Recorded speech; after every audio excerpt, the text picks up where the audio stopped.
मैं सतीश कुमार शर्मा यूट्यूब के सभी दर्शकों का जय भवानी एस्ट्रोलॉजिकल में स्वागत करता हूं, हार्दिक अभिनंदन करता हूं।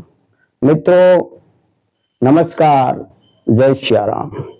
मित्रों आज का विषय हमारा है कि मेष लगन की कुंडली के अंदर यदि सूर्य चतुर्थ भाव में स्थित हो तो सूर्य का क्या फल होगा।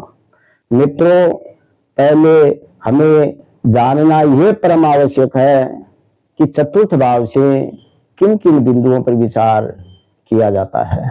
यहाँ चतुर्थ भाव से अपने स्वयं के घर का विचार किया जाता है, वाहन सुख का विचार किया जाता है, माता के सुख का विचार किया जाता है, पैतृक संपत्ति का विचार किया जाता है, शिक्षा का विचार किया जाता है, चल और अचल संपत्ति का विचार किया जाता है, जनता से प्रेम मिलेगा अथवा नहीं तो जनता के प्रेम का विचार अर्थात जनता का विचार भी चतुर्थ भाव से किया जाता है।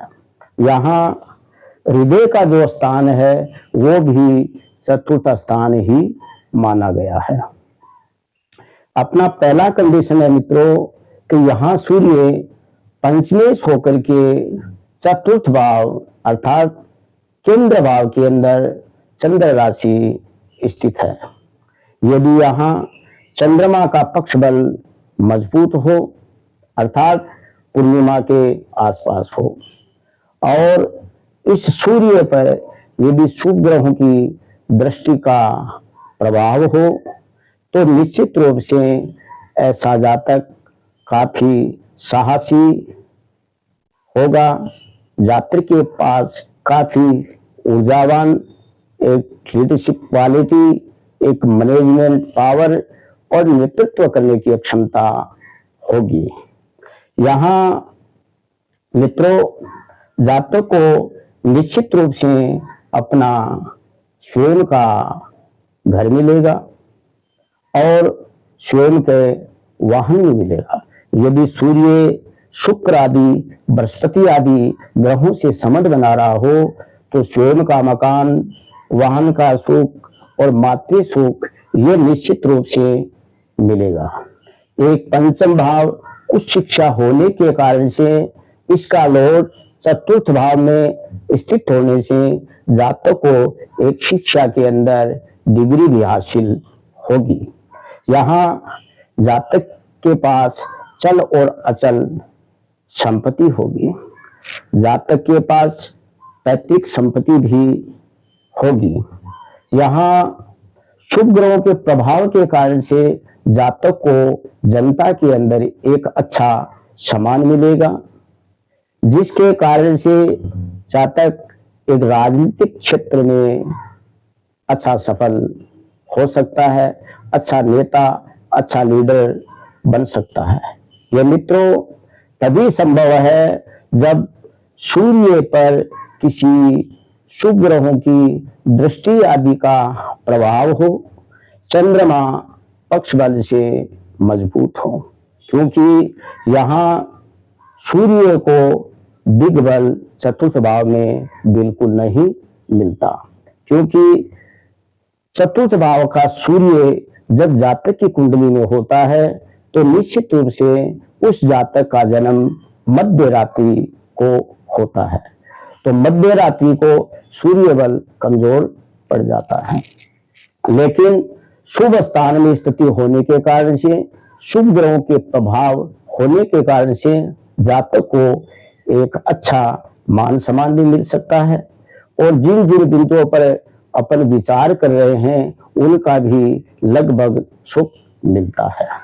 ये जातक को मान लीजिएगा यदि यहाँ सूर्य पर किसी शुभ ग्रहों का प्रभाव न हो और चंद्रमा पक्षफल रहित हो अर्थात अमावस्या के आसपास हो, ऐसी स्थिति के अंदर सूर्य अपनी वाणी के कारण से अपने घर के अंदर अपने परिवार के सदस्यों के प्रति एक उग्रपूर्ण व्यवहार के कारण से एक घरेलू तनाव उत्पन्न हो सकता है। अशांति, बेचैनी और चैन की नींद गायब हो सकती है।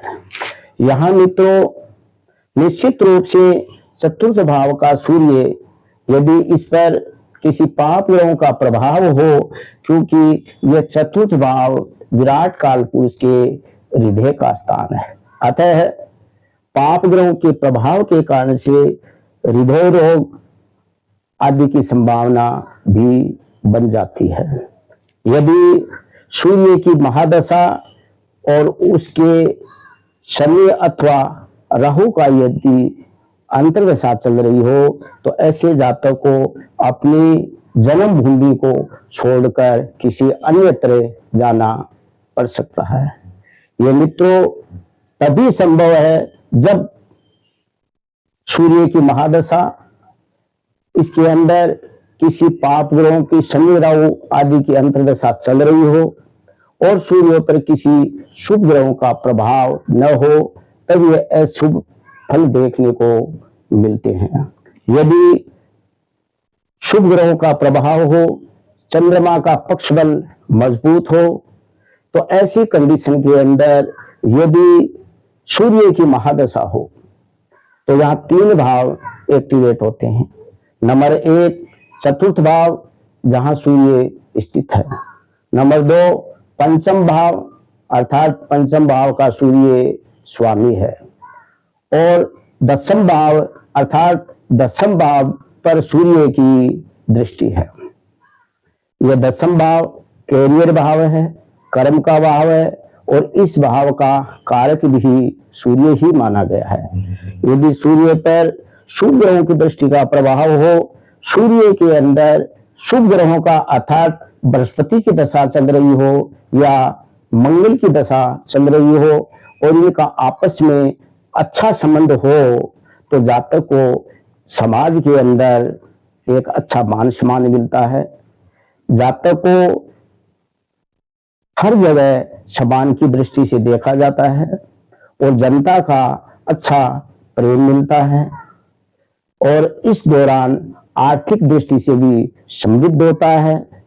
हर दृष्टि से सूर्य की महादशा अच्छी ही फल प्रदान करेगी, ऐसा शास्त्रों का मानना है। यहाँ मित्रों मैंने जो कुछ भी बताया है वो चतुर्थ भाव में केवल और केवल सूर्य की स्थिति के बारे में ही बताया है। यदि हम विस्तार से चर्चा करते हैं जन्म पत्रिका पर, तो ऐसी कंडीशन के अंदर सूर्य को नवांश में भी देखना पड़ता है। नवांश में कैसी पोजीशन में है, षडबल को भी देखना पड़ता है, अष्टवर्ग को भी देखना पड़ता है और दशा अंतर्दशा के बाद गोचर को भी देखना पड़ता है, तब जाकर के हम प्रिडिक्शन अच्छा कर पाते हैं। यदि मित्रों आप मेरे द्वारा जन्म कुंडली दिखाना चाहते हैं तो मेरे व्हाट्सएप नंबर 9867453019 पर कांटेक्ट कर सकते हैं। मित्रों मेरे बताने का तरीका यदि आपको अच्छा लगा हो तो आप जय भवानी एस्ट्रोलॉजिकल को सब्सक्राइब कर दीजिएगा, बेल आइकन घंटी को दबा करके लाइक करके शेयर कर दीजिएगा। मित्रों आज के लिए इतना ही, नमस्कार।